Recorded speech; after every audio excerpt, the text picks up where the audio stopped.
Welcome to another episode of Brand Chops, where we help small business owners thrive with actionable takeaways they can use right away. My name is Zach Lemire. And I'm Chris Duham, and today we're going to be welcoming Dan Cohen, a certified financial planner and the founder of Cohen Investment Advisors, based right here in Bedford, New Hampshire.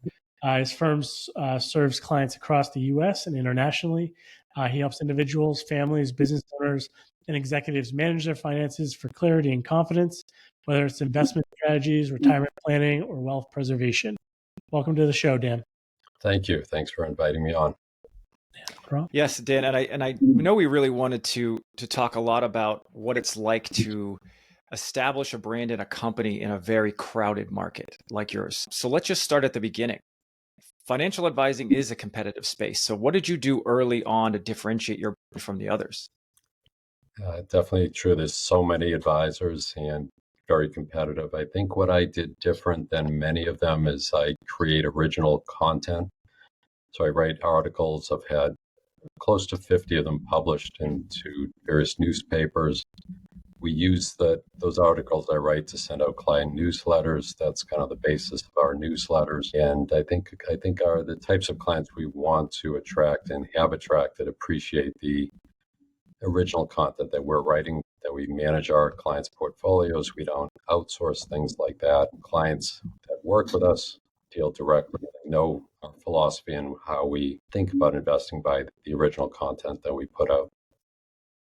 I love that. I love that you're creating original content, but also it seems like you're not just creating the content and letting it do its own thing. You're putting it out into the world and you're building authority with that content, which is huge. And you're also using your content more than one time, which I think is also a great idea. Your differentiator really doesn't have to be super flashy. It just has to be super clear. So was there a moment when you realized we need a brand, not just a service, or was there any kind of thing that sparked a shift? It's been really the desire of mine to grow the company, not just kind of beyond me. I launched the business in 2013 after I spent 20 years at several big banks and really wanted to create something that will potentially live beyond me. And we manage money for people, and we've had up to fourth generation relationships. And when you manage money, there's no real end date. It is more or less perpetual. So part of the goal is that this business will go on so that we can manage clients' money really indefinitely and through multi-generational planning, just be there for our clients.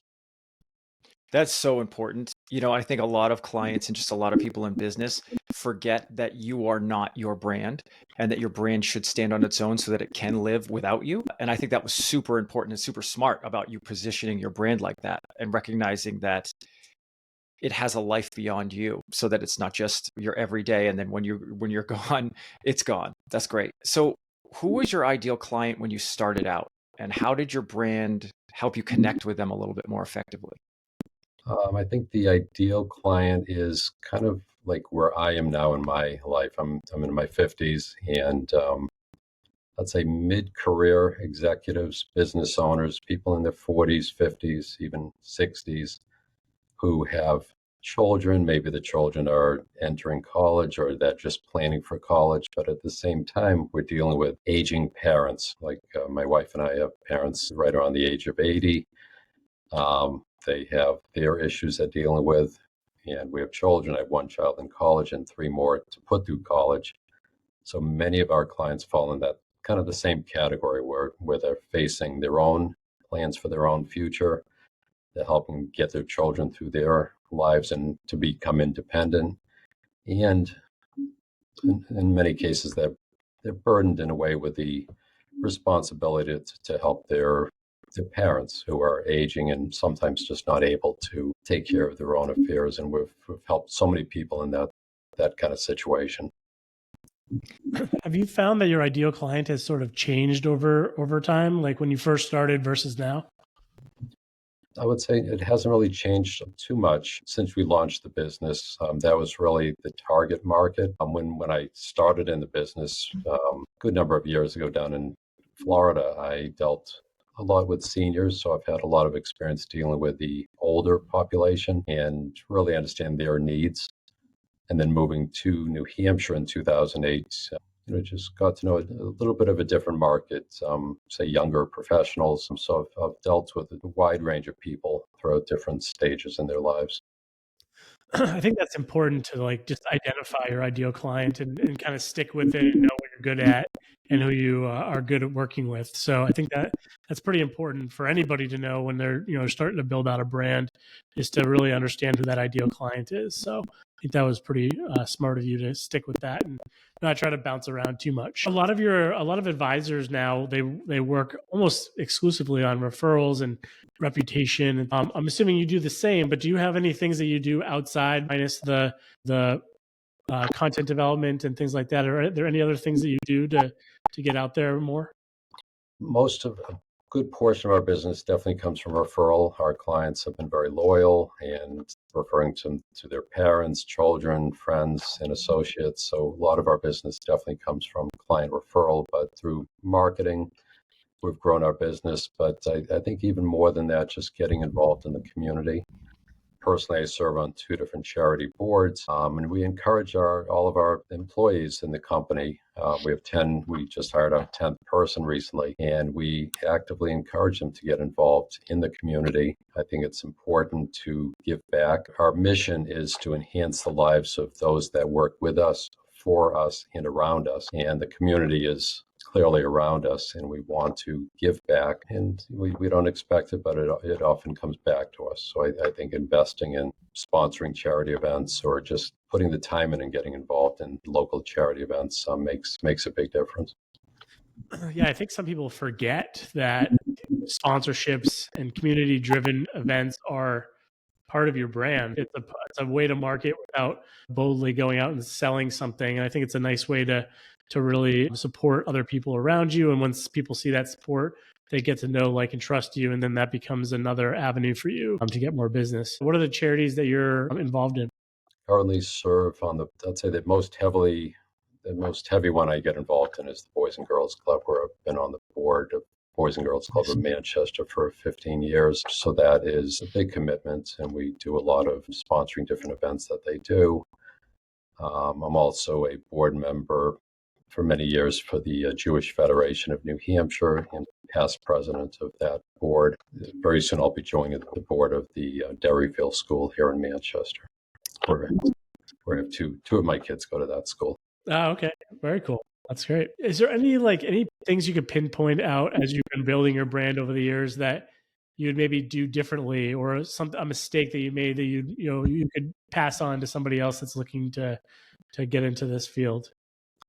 I'd say not a mistake we've made. I think we've done a lot of things right, but I think a lot of, say, younger advisors, or maybe the ones that don't do it right, are very transactional oriented. I think, especially in a business where trust is everything, you really need to build the relationship and not try to just get a sale. People often come to us having bought an investment product from somebody else, and then they don't hear from that advisor for years.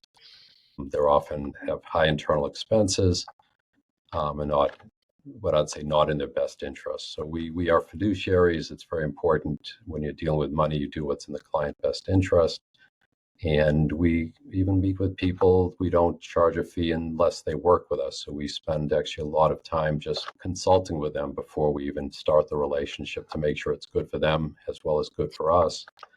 And our goal is to have that very long-term relation. And we've had relations for 20, 30 years sometimes. And like I said, we've had second generation, third, even fourth generation. So it's our goal to be a family's trusted advisor to potentially last many generations.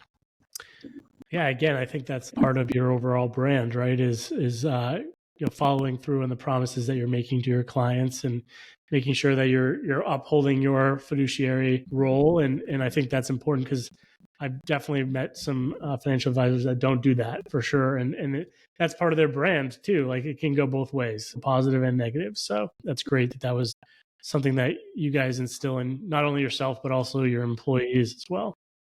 A lot of time when we meet with our clients, we spend a lot of time not even talking about the money, but their lifestyle. A lot of our clients come to us already have saved a good amount of money and are in a good financial position, but we help organize their finances. We make sure our job is to really help protect their money, make sure it's getting a good rate of return, and make sure they're doing things to be tax efficient. The bigger issue is to make the best of their life. So many of our annual reviews with our clients is pushing them sometimes to spend their money. Some people have plenty of money saved, but they're not maximizing their life. The types of people we work with have the best potential for longevity, and we want to make sure we help them live the best life they can do and encourage them to stay engaged, stay active, invest in themselves. And I think that's another thing that differentiates us, is that we really get to know our clients and not just deal with the money, but we deal with their lifestyle and make sure they are doing what they can do to maximize their happiness and do the right things to enjoy their life and make use of the money they spend a lifetime saving. That's awesome. Yeah. And I think I'm hearing a lot of excellent things and things that I would say people in the finance industry especially don't necessarily adhere to, but I'm sure you've heard, the tactic of give first, ask later, kind of give 6, 7 times and then make an ask. And it seems like that's part of your everyday operating. You're part of the community, you're active on boards, you're taking time first and not charging them. You're acting as a fiduciary for their best interests first. You're getting to know them. You're also basing this off of understanding of the demographic that you want to target being much like where you are in your life. So there's a lot there that I think companies need to take notice of. This is how you build that know, like, and trust. That is honestly how you do it. You've got to give, you've got to forget that it's all about taking, because I'm sure you've heard of giver's gain and all those things, but it really does. There's a lot of different ways. Some people think about karma, whatever you want to call it, but the energy you put out there will return to you. It's magnetic. It really, truly is. And I feel like that you are doing a fantastic job with this. Thank you. And it applies to every industry, not just finance. Oh, absolutely. I feel like finance, though, can be especially targeted towards not greed, but just grabbing more money than it is about servicing the person behind the money. And just even speaking with you now for a little bit, I mean, I feel like I'm starting to trust you already just by the things that you're saying to me, because branding isn't just a launch decision. It's an ongoing thing. And I feel like that ongoing, you were saying you're getting multiple generations worth of business. That's very telling to how you treat your customers, how, the level of performance you can provide for them, and the level of trust that you have. And it's commendable. But I have a question about you're building this brand that lasts. So how do you feel your brand has evolved over time, and what stayed really consistent? I think the consistency, I've been writing and creating that original content from day one. So that's been the consistency. And I'd say what's evolved is how we use that content. Originally, it was just we get an article published in the newspaper, and we sent out a newsletter to our clients, and that was kind of it. I'm saying the last 3-4 years, we started utilizing social media marketing, SEO optimization, things like that. So we're learning, and we're trying to stay ahead of the curve, and utilizing agencies like Pivot to help us learn what we could and should be doing to get our word out to more people. Right. No, that's an excellent way to scale this. And like I said in the beginning, a lot of people will just have a piece of content and forget that you can break that up into smaller bits that will come back to the core piece of that content. And you can use that content in multiple platforms across multiple verticals. And it makes the process of creating your content much easier and much less of a burden when you can reuse that content in a new and meaningful way. But here's another question before I pass it back to Chris, is more about your personal brand and how that correlates with your firm's brand. And I think a lot of people have a hard time understanding the difference. And because of your ability to be a authority with your content, you're active in the community, you're building a personal brand on top of the firm brand. And so they're getting to know, like, and trust you, which translates into them getting to know, like, and trust your brand. How do you balance that personal brand with your firm brand, especially in a relationship-driven field like financial advising? Well, putting my name on the company almost creates I am the brand in a way, and I'm trying to hire anyone we hire. I want to have the kind of the same values that I've always demonstrated, and I try to mentor anyone on board to live the same way and interact with clients in a way the way I have. I want our operations people to, if it takes 3 hours on a phone with a client to get something done, just spend the 3 hours. We're not measuring our people by how quickly they get things done, but we measure them by how they get them done and making sure the client's needs are being met. So it's really just goes back to when I got into the business that I always felt I wanted to do the best I can. I'm not a natural salesperson. I'm not someone who can from day one bring in a lot of accounts, but when people work with me, they tend to stay with me very long term. And that is our goal, is to attract the right people that want to work with us long term. And with all the people we hire, we want people that share that same kind of vision of the long-term mindset, not the transactional mindset. And we want people to invest in their own communities, not necessarily just Manchester and Bedford and surrounding area. But we just hired someone in the North Shore of Massachusetts, and he will duplicate what we've done here in that market. And wherever we hire people, we want them to get involved in their own communities, not just directed by Cohen, where we get involved, but we want them. And we support clients too in the things that they're involved with. And ideally, we want to work with clients who are engaged in their communities. And in some ways, if we can help with that too, we do that. I love that mindset and how you're really committed to having a ripple effect through the community and not just focusing so much on your own, with maybe more of a personal benefit to you and your family.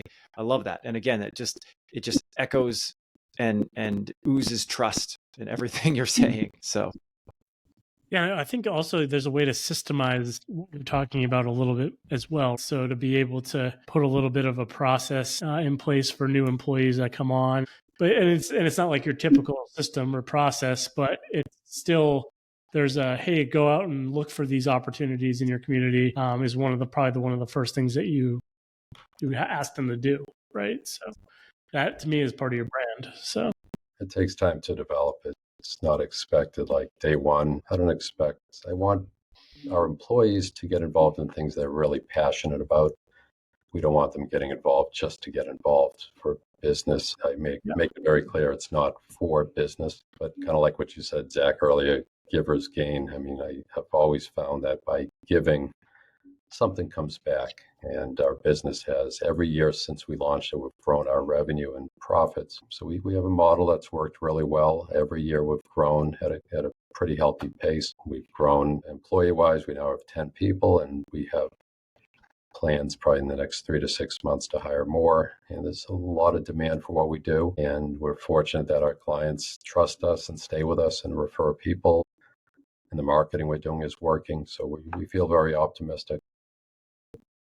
One final question for me really is just any advice you'd give to somebody just starting out, it doesn't have to be a financial advisor, but service-based industry, essentially about what they should be doing, building content and investing in becoming the expert in their field. Any advice you'd want to give them?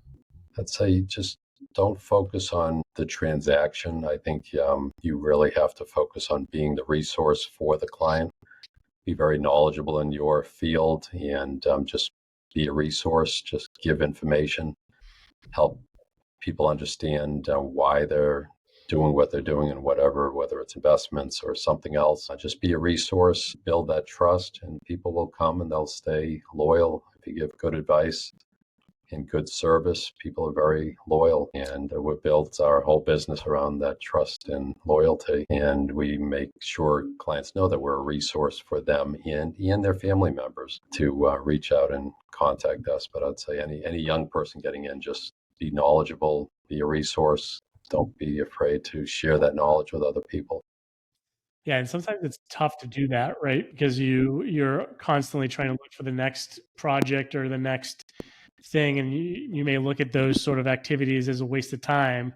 But I think you're right. It's really just building that expertise. You're not only are you strengthening your own position in the market, but you're also educating and you're giving back your knowledge to them as well. And I think it's one of those things. It's like SEO in a lot of respects, where you don't necessarily see the fruit of everything you're doing until a little bit down the line, but it's worth it at the end for sure. It definitely took a while. Once we invested in marketing, the first year or two, we didn't see a lot, but we're actually seeing accelerated benefit from that. And very early in my career, it took a long time. It was very frustrating. And I'd say anybody new getting into a field, it's not going to come quick. You have to work sometimes long hours, and it's not starting in a career where you need to build client relationships. It's not a 9 to 5 job. Don't be afraid to work long hours, nights, weekends. But if you invest the time, there are rewards that will come to you in loyal and long-term clients. Yeah, I mean, ultimately, your brand is a reputation, right? And a reputation takes time and consistency. And it feels like you have a lot of confidence in your brand, and it comes from the clarity in your purpose. You're very clear in your purpose. And we talk about this all the time. Clarity, focus, consistency, and systems are the 4 pillars that help you make or break your business. And I feel like once you have confidence in your brand and it comes from your clarity and your purpose, you can decide how you want to be known and then show up like it's already true. And consistently that becomes your brand. And you've done a fantastic job. Thank you. So now, just to tell the people, the listeners, what's the best place to contact you? I mean, we'll also include your LinkedIn and your website in the show notes. But what's the best way to contact you if they want some help with their finances?